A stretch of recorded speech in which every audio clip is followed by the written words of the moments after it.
আর কয়েকটা দিন পর একটা গুরুত্বপূর্ণ রজনী আমাদের সামনে আসছে। অনেকে এটা নিয়ে দ্রমজাল সৃষ্টি করে, বিশেষ করে বাংলাদেশ, ভারত আর পাকিস্তানে। এই ফতোয়াগুলো অনেকে পরিকল্পিতভাবে বানিয়েছে যে শবে বরাত নামে কিছু নেই। না, এটা মিথ্যা কথা। কে বলেছে শবে বরাত নেই? শবে বরাত নিসফে শাবান নামে 15টা সহিহ হাদিস পাওয়া গেছে। তাও বড় বড় সাহাবী যারা, বিশেষ করে বিশ্বনবীর স্ত্রী হযরতে আয়েশা সিদ্দিকা বর্ণনা দিয়েছে। হযরতে আয়েশা সিদ্দিকা বলেন, গভীর রজনীতে আমার ঘুম ভেঙে গেল, পাশে হাত দিয়ে দেখি নবীজি নেই। মনে করলাম হয়তো নামাজে দাঁড়িয়েছেন। অনেকক্ষণ অপেক্ষা করে দেখি না, উনি নামাজে নেই।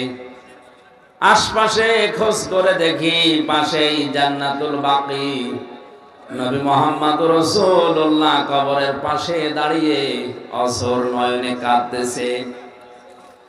ডাক দিয়ে বললাম, ইয়া রাসূলুল্লাহ, আপনি কাঁদেন কেন এই গভীর রজনীতে? নবীজি বলেন, আয়েশা, তুমি কি জানো আজকের কোন রাত এটা? শাবান মাসের নিসফে শাবান, 14 দিবাগত রাত। মহান আল্লাহ এ প্রথম আসমানে এসে ডাক দিচ্ছে। 5 প্রকার মানুষ বাদ দিয়ে তামাম দুনিয়ার মানুষদেরকে আল্লাহ মাফ করে দেবে। আর মাত্র 9 দিন পরে ওই রাতটা আমাদের সামনে। আমরা দেখি ওই 5 প্রকার মানুষ যারা মাফ পাবে না। এত বড় দুর্ভাগা কারা তারা? নবীজি ওই দিন আয়েশাকে বলেছিলেন, হে আয়েশা, প্রথম নম্বরে তারা মাফ পাবে না যারা শিরিক করে আর শিরিকের সাপোর্ট করে। এই কথাটা পড়ার পরে আমার বাংলাদেশ সম্পর্কে একটা দৃশ্য মনে পড়ছে। এদেশে এখন অনেকে শিরিক করছে, করাচ্ছে এবং শিরিকের সাপোর্ট করছে। এখন যদি বলেন শিরিক করছে কি করে? হ্যাঁ, আল্লাহ যেটা পারে ওইটা অন্য কেউ পারে, এই কথা বিশ্বাস করার নাম শিরিক। আজ সিলেবাস থেকে শুরু করে অনেক জায়গায় এই সূক্ষ্ম ষড়যন্ত্র করে এগুলো আমাদের এই ছোট ছোট কমলমতি শিশুদের, বাচ্চা বাচ্চা ছেলে মেয়েদের মেধার ভেতরে ঢোকানো হচ্ছে। আমি নাম নিতে পারলাম না, এজন্য দুঃখিত। 2 নম্বরে অনেকে শিরিক করছে যারা বলে যে সমস্ত ক্ষমতার উৎস এরা মুশরিক। কারোর ফতোয়া লাগবে না, ডাইরেক্ট ফতোয়া। ক্ষমতার উৎস আরো জোরে, আন্নাল কুওয়াতা লিল্লাহি জামিআ। আপনি পার্সেন্টেজ হিসাব করে দেখবেন, এই দেশের 100 জনের 15 জন মানুষও টিকবে না। অথচ আদমশুমারিতে এদেশে 96% মুসলমান। মুশরিক হয়ে গেলেও লোকটার মুসলমান থাকে? বলেন, মুশরিক যারা, তারা আল্লাহ আছে কথা বিশ্বাস করত, কিন্তু তার সাথে অন্য শক্তিকে যোগ করে দিত। বিশ্বনবীর আপন চাচা আবু তালেব, এ লোকটা মুশরিক ছিল, কিন্তু বিশ্বাস করত আল্লাহ একজন আছে, এজন্য কাবার খেদমত করত। নবীদের দাদা আব্দুল মুত্তালিব, এই লোকটা মুশরিক ছিল, কিন্তু এই কথা বিশ্বাস করত যে আল্লাহ একজন আছে। আমি এই কথাটা বানালাম। কোরআনে কারিমে কয়েক জায়গায় আল্লাহ প্রশ্ন দিয়েছেন, ওয়ালা ইন সাআলতাহুম মান খালাকাস সামাওয়াতি ওয়াল আরদা লা ইয়াকুলুনাল্লাহ। হে নবী, ওদেরকে যদি জিজ্ঞাসা করেন আসমান জমিন কে বানিয়েছে, ওরা এক বাক্যে স্বতঃস্ফূর্তভাবে বলবে আল্লাহ। আব্রাহা যেদিন কাবা ধ্বংস করার জন্য আসেন, রাস্তার ভেতরে যারা উট ছাগল ভেড়া পেয়েছে সবগুলো বেঁধে নিয়ে জবাই করে করে খাচ্ছিল। কে যেন এসে বলেছে, ও আব্দুল মুত্তালিব, তোমার যে সমস্ত জিনিসপত্র গুলো উট ভেড়া ছাগল সব আব্রাহা ধরে ধরে নিয়ে যাচ্ছে। আব্দুল মুত্তালিব ওই সময় দৌড় দিয়ে কাবার চাবিটা, ওই যে মুলতাজাম নামক যে জায়গাটা কাবার দরজার উপরে, ওখানে ঝুলিয়ে দিলেন। ডাক দিয়ে বলে, কাবার মালিক, এ ঘরের মালিক তুমি, এ চাবি তোমার হাতে দিয়ে গেলাম, কারণ যে বাহিনী নিয়ে এসেছে এর সামনে দাঁড়ানো আমার মতো মানুষের সম্ভব না, কিন্তু তোমাকে আমি তোমার হাতে দায়িত্ব দিয়ে চলে গেলাম। বলেন তো আব্দুল মুত্তালিব এই লোকটা মুসলমান না মুশরিক? আমরা সবাই হাদিস কোরআন যতটুকু জানি বুঝি মুশরিক বলে পরিচয় দিই, বলিও, অথচ কাবা শরীফের দেওয়ালে বা দরজার সাথে চাবি লাগিয়েও ঘোষণা দিচ্ছে কাবার মালিক তোমার ঘর, তুমি রাখো, দিয়ে গেলাম। এতটুকু শেষ করেনি সিরাত ইবনে হিশাম, দৌড় দিয়ে আবরাহার কাছে গিয়ে বলে আমার উট ভেড়া এগুলো সব ফিরিয়ে দাও। সূরা ফিলের তাফসিরে আমি পেয়েছি আবরাহা ওই দিন অট্ট হাসি দিয়েছিল, ডাক দিয়ে বলে আব্দুল মুত্তালিব এতদিন শুনেছি তুমি নাকি জ্ঞানী মানুষ, গুণী মানুষ, বুদ্ধিমান, কিসের পরিচয় দিলে? কাবা নিয়ে তোমরা ব্যবসা করে খাও, লক্ষ লক্ষ মানুষেরা বিভিন্ন জায়গা থেকে এখানে এসে 6 মাস 1 বছরের কামাই তোমরা এখান থেকে করে নাও, অথচ কাবা ভাঙার জন্য আমি আসলাম, আমাকে বাধা দেওয়া তো দূরের কথা, কাবার বিষয়ে একটা কথাও তুমি বললে না। তোমার মাত্র কয়েক টাকার উট ভেড়া ছাগল বকরি এগুলোর জন্য তুমি এসেছো, তুমি কেমন বুদ্ধিমান? আব্দুল মুত্তালিব বলেছে আবরাহা কান খাড়া করে শোনেন, যেগুলো নিয়ে এসেছেন ওগুলো আমার নিজের, আর যে ঘর আমি দায়িত্বে আছি খেদমত করি ওটার মালিক আমি না, মালিকের হাতে চাবি দিয়েছে, ওনার ঘর আমার বিশ্বাস উনি অবশ্যই রক্ষা করবেন। নবীজি যেদিন নবুয়ত পাওয়ার পরে বাড়িতে আসলেন, বিশ্ব নবী বাড়িতে আসার পর খাদিজাকে বলেছিলেন ইয়া খাদিজা জাম্মিলুনি জাম্মিলুনি, আমাকে ঢেকে দাও আমি ভয় পেয়েছি। হযরতে খাদিজা ওই দিন 5টা কথা বলেছিলেন।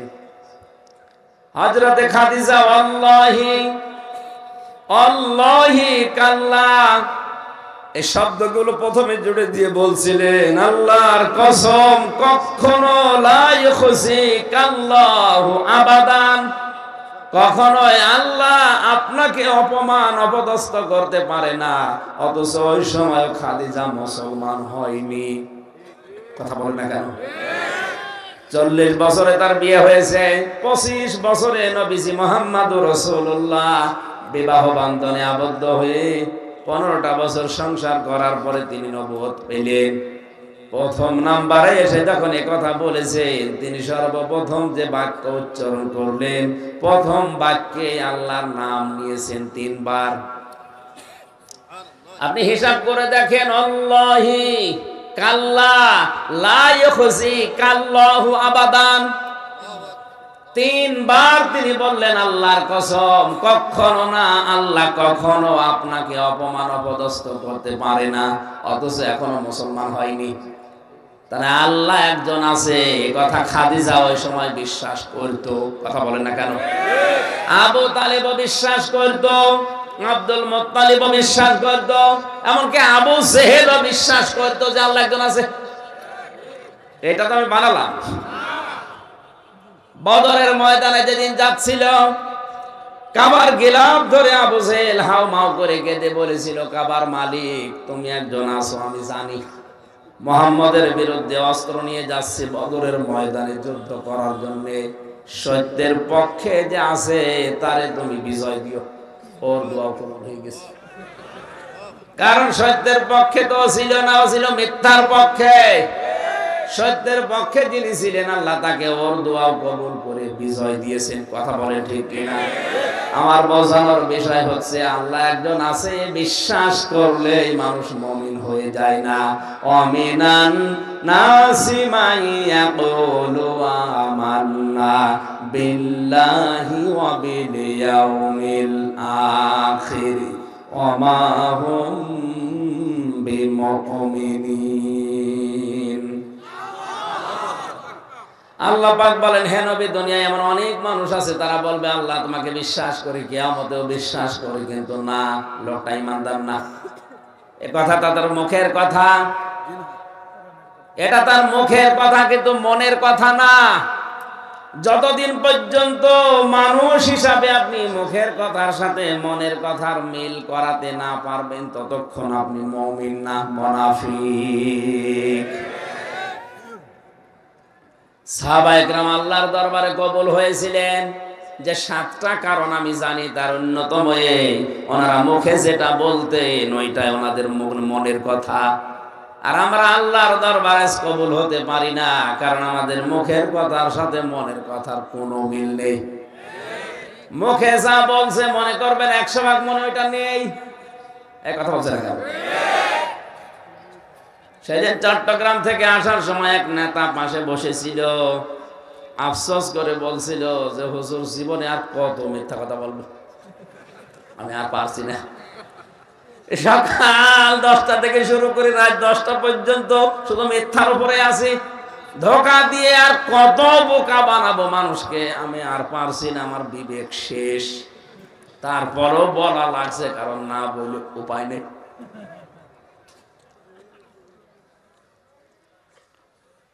আমার ভাইরা, আমার কথা বোঝানোর বিষয় হচ্ছে, শিরিক করার জন্য অনেককে বাধ্য করা হচ্ছে, আর অনেকেই বুঝে না বুঝে শিরিকে সাপোর্ট করছে। মোড়ে মোড়ে মূর্তি তৈরি করে আপনি যতই ভাস্কর্য, প্রতিমা আর যাই নাম দেন না কেন, আল্লাহর কসম আপনি মুশরিক হয়ে যাবেন। নরেন্দ্র মোদীর নাম আমরা শুনেছি, তাকে আসতে দেওয়া হয়েছিল না, এই জন্য হাজার হাজার আলেম এদেশে জেলে ছিল। যে কয়টা কারণে আলেমরা বাধা দিয়েছিল আমি পেয়েছি তার 5টা। অন্যতম, গুজরাটে মুসলমান হত্যাকারী, ভারতের এই যে জাতীয়তা কেড়ে নিয়ে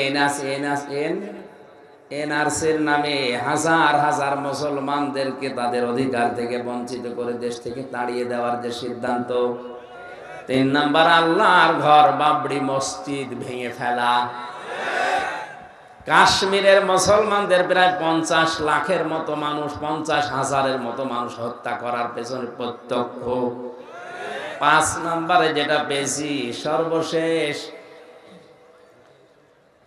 আল্লাহর কোরআনের 26টা আয়াত বাদ দেওয়ার জন্য কোর্টে মামলা হয়েছে ভারতে। বাংলার আলেমরা এই কারণে বলেছিল না, এত বড় বড় বিশাল 5টা জিনিসের সাথে বিশেষ করে আল্লাহর কোরআনের 26টা আয়াত যারা বাদ দিতে চায় তারা এখানে আসতে পারবে না। এতটুকু ধোয়া দিয়ে হাজারো আলেম এখনো পর্যন্ত জেলে আটক আছে। এরা তো এদের ঈমান বাঁচানোর তাকিদে শিরিক আমি করব না, শিরিক যে করবে তাকে আমি সাপোর্টও করব না। এটা শব্দটা এত কঠিন শব্দ, নবীজি বলেছেন তোমাকে কেউ যদি শিরিক করাতে বাধ্য করে তুমি জীবন দিয়ে দাও, যদি কেটে কেটে টুকরা টুকরা করে আগুনে ফেলে দেয়, পানিতে ফেলে দেয়, পুড়িয়ে ফেলে, ছাই হয়ে যাও, তারপর শিরিক করবা না। এত বড় বড় গুরুত্বপূর্ণ রজনী, এই সবে বরাত বলেন, সবে মেরাজ বলেন, সবে কদর বলেন, যত বড় বড় গুরুত্বপূর্ণ রাত হোক, শিরিককারী যারা এদের মাপ নেই, এক্ষুনি তওবা করা লাগবে, জীবনে আমরা আর শিরিকে নেই। 2 নম্বরে আল্লাহ মাফ করবে না অবাধ্য সন্তান যারা পিতামাতার।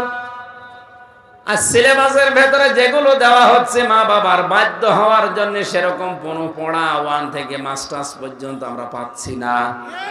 এই জন্য আজ হাজারো সন্তান লেখাপড়া করছে ঠিক, মাস্টার্স পাস করার পরে মার বাবাকে রেখে আসছে বৃদ্ধাশ্রমে।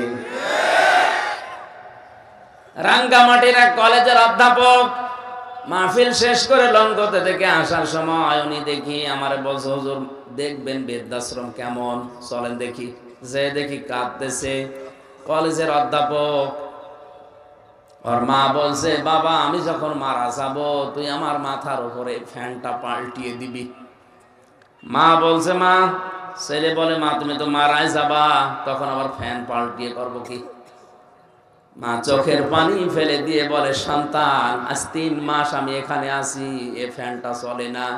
কর্তৃপক্ষকে বলেছিলাম, ওরা আমার কথা গুরুত্ব দেয় না, তুই টাকা পয়সা তো পাঠাস না, এজন্য ওরা আমার সেবা যত্ন করে না।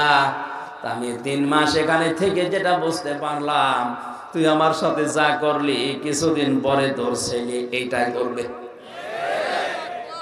তোর তোমার ফ্যান ছাড়া ঘুম আসে না, তোর কষ্ট হবে, এই জন্য আগে থেকে তোরে সতর্ক করলাম। ওই অবস্থায় দেখি ওর মা মারা গেল, ওর হাতের উপরে হাও মাও করে কেঁদে ফেলেছে। আমার বলছে, হুজুর এ দোষ শুধু আমার একা না, এ দোষ আমার বোর। ওই বেটি বারবার আমাকে ফসলা যে বুড়ি যদি বাড়ি থাকে তোর ভাত আমি খাবো না। শেষ পর্যন্ত আমার দুইটা সন্তান আছে, তাদের মুখের দিকে তাকে আমি কিছু বলতেও পারি না, তালাকও দিতে পারি না যে ছেলে মেয়ে দুটো কি হবে। বহু কষ্ট করেছিলাম, কিন্তু 3 মাস আগে আর পারি নাই, বাধ্য হয়ে রেখে গেছি এখানে। শেষ পর্যন্ত আমার মা আজকে মারা গেল, দুনিয়াতে এখন আমার নাম ধরে ডাকার মতো আর কেউ নেই। ও টাঙ্গাইলের মা বোনেরা এসেছেন কিনা আমি জানি না, শুধু নামাজ পড়া রোজা করার কালো বোরকা পরে মনে করছেন আমি জান্নাত পেয়ে বসে আছি। না, স্বামী যেটা পছন্দ করে ওটা যদি জায়েজ হয় অবশ্যই আপনাকে জীবন থাকতে মেনে নেওয়া লাগবে। এখানে আমি সহ যত স্বামী বসে আছে, প্রত্যেকটা স্বামী, আমি সবার পক্ষ থেকে বলছি, প্রতিটা স্বামী পছন্দ করে, চাই যে আমার বিয়ের পরে যেন আমার মা বাবা আমার সাথে থাকে। কারা কারা স্বামীরা চান হাত তোলেন তো। এই বিয়ে না করে হাত তোলার দরকার নেই, বিয়ের করা যায়, ঠিক আছে। সম্মানিত মা বোনেরা তাকান, আপনার স্বামী হাত তুলেছে কিনা। অথচ আপনার কারণে এই স্বামী কিছুদিন পরে তার মা বাবাকে আলাদা করে দিতে বাধ্য হয়। আপনি জান্নাত যেতে পারবেন না শুধু নামাজ পড়ে রোজা রেখে কালো বোরকা পরে না, মা বাবার সাথে, শ্বশুর শাশুড়ির সাথে নিজের মা বাবার মতো আচরণ করা লাগবে। আমি জামাই একজন, আল্লাহর কসম কোরআনে কারীমকে সাক্ষী নিয়ে বলছি, আমি আমার শ্বশুর শাশুড়িকে যে নজরে দেখি, আমরা যারা জামাই আছি শ্বশুর শাশুড়িকে যেই নজরে যেই মহব্বতে আমরা দেখি, বউগুলো যদি আজ বাংলাদেশে ওই নজরে দেখতো, কোনো পরিবারে কেউ সন্তান আলাদা হতো না। আপনি মনটা উদার করেন না কেন? নবীজি জানিয়েছেন, কোন স্ত্রী যদি চায় যে তার স্বামী আরো বেশি দিন বেঁচে থাক, স্বামীর সন্তান, স্বামীর সম্পদ, স্বামীর মান ইজ্জত বেড়ে যাক, সে যেন 2টা কাজ করতে বলে স্বামীকে। 1 নম্বরে যেন সব সময় বলে, স্বামী নিকট আত্মীয় যারা আছে, রক্তের সম্পর্ক, এদের খোঁজ খবর বেশি করে রাখো। আর মা বাবা যতদিন আছে অন্তত খেয়ে হোক না হোক তাদের সম্মান করে চলো। এটা হাদিস। অথচ অনেক স্ত্রী এই 2টাই চায় না। নিজের আত্মীয় স্বজন আসলে স্বামীকে দিয়ে মরণের বাজার করায়, আর স্বামীর বাড়ি থেকে কেউ আসলে আগেই মন খারাপ হয়ে যায়। কথা বলেন না কেন? আমার তো মনে হচ্ছে শুধু ওই কলেজের অধ্যাপক না, এখানে হাজারো সন্তান এরকম বসে আছে, যারা মুরব্বী আছে, এরা ওদের সন্তান আর বেটার বোর কাছে ওই রকমই। সবে বরাতে আপনি মাপ পাবেন না, মা বাবার অবাধ্য হওয়া যাবে না। দুনিয়া একদিকে চলে যাক, হযরত ইব্রাহিম নবীর কথা মতো কিন্তু তার সন্তান ইসমাইল বউ বাদ দিয়েছিল। এরকম সিচুয়েশন যদি হয়ে যায়, তাহলে মা বাবার মন রক্ষা করতে জায়েজ পন্থায় বউ বাদ দেওয়া জায়েজ আছে। কোরআনে আমি ব্যাখ্যামূলক শব্দ যত পেয়েছি, সবচেয়ে বেশি বেশি মার বাবার পক্ষে। কোন জায়গায় আল্লাহ ব্যাখ্যা দিয়েছেন 3টা, 5টা, 7টা, 9টা, 11টা, 17টা, 21টা। এত ব্যাখ্যা আমি কোন নামে পাইনি, শুধু মার বাবার নামে আল্লাহ কথা বলতে গেলে নিজেই ব্যাখ্যা করছেন। কারণ আল্লাহ নিজে জানে যে আমার পরে সব চাইতে হামজার পেছনে শ্রম দিয়েছে ওর মার বাবা। আল্লাহর শব্দের ধরন দেখেন, ওয়াখফিদ লাহুমা জানাহাযুল্লি মিনার রাহমা। এখানে যারা আলেম আছেন তাদেরকে বলছি, আল্লাহ পাক বলেন ওয়াখফিদ, খফজুন শব্দের শাব্দিক অর্থ হচ্ছে ডাউন, ফল করা। ডাউন, শুধু ডাউন করবেন না, ফল করে দেন। জানাহন মানে ডানা, জিল্লুন মানে নম্রতা বা ছায়া, 2টা অর্থ আছে। মিনার রহমা দয়া, আল্লাহ পাক বোঝাতে চেয়েছেন তোদের ডানার যে রহমতের ছায়া আছে এটা মা বাবার জন্য বিছিয়ে দেওয়ার পরে ফল করে দিবি। আমার প্রশ্ন হচ্ছে, দুনিয়ায় মানুষের ডানা হয়? কথা বলেন এখন। ডানা হয় কার? পাখির কাছ থেকে আল্লাহ আওলাদ করে নিয়ে আসলেন। বালাগাত মান থেকে একটা চ্যাপ্টার আছে, পাখির কাছ থেকে আল্লাহ ডানা হাওলাদ করে আমির হামজাকে আল্লাহ লাগিয়ে দিলেন। কেন? আমার কি ডানা নেই? আমার তো হাত আছে, হাত দিয়ে আল্লাহ উদাহরণ দিলেন না কেন? কারণ হাতের ভেতরে পর নেই, পালক নেই। পাখির ডানার ভেতরে পর আছে, পালক আছে, যেটা মোলায়েম, নরম, সফট, কোমল। কথা বলেন না কেন? পাখি শুধু ডানা এভাবেই করে না, ডাউন করার পরে ফল করে দিতে পারে। তখন ওই বাচ্চারা ওর নিচে গিয়ে চিচি করে আওয়াজ দিয়ে একটা অনির্বচন সুখ অনুভব করে। আল্লাহ যেন বোঝাতে চেয়েছে, হামজা তোর মা বাবা জীবিত অবস্থায় তোর সাথে যতদিন আছে ওরা যেন মনে করে আমার হামজা থাকতে আমাদের আর চিন্তা নেই। ও বাংলার মুসলমানেরা, আমরা যারা সন্তান আছি আমাদের মা বাবারা কি এরকম মনে করতে পারছে? আজ পারছে না। যে সমস্ত কারণে, তার অন্যতম কারণ আমার বউ। কথা বলে না কেন? আজ 100টা পরিবারের প্রায় 90টা পরিবারে বৌমারা নামাজও পড়ে, রোজাও রাখে, হজও করে, যাকাতও দেয়, দান সাদগাও করে, বোরকাও পরে, কিন্তু মা বাবার সাথে আচরণটা খারাপ করার পরে ওদের নিজের আমল সব নষ্ট করে ফেলছে। পৃথিবীর প্রত্যেকটা জিনিস ভেঙে যায়, আমলও মানুষের ভেঙে যায়। এই যে অজু করলে 7টা কারণে অজু ভেঙে যায়, নামাজ পড়লে 19টা কারণে নামাজ ভেঙে যায়। কথা বলে না কেন? আপনি যে আমল আখলাক গুলো আছে, আমল করেন, কাজ করে জান্নাত পাবেন, আমল করছেন, আমলও কিন্তু 2টা কারণে ভেঙে যায়। নবীজি বলেছেন, কোন মানুষ যদি এই চিন্তা করে যে আমার আমলগুলো কবুল হচ্ছে কিনা আমি দেখতে চাই, সে যেন লক্ষ্য করে তার আচরণ মানুষের সাথে কেমন। তার আচরণটা যদি ভালো হয়, মুআমালাত মুআশারাত যদি ভালো হয়, সে যেন বিশ্বাস করে নেয় যে আমার পেছনের এই ইবাদত কবুল হয়ে গেছে। জোরে বলেন সুবহানাল্লাহ। নবীজি বলেছেন কোন সময়?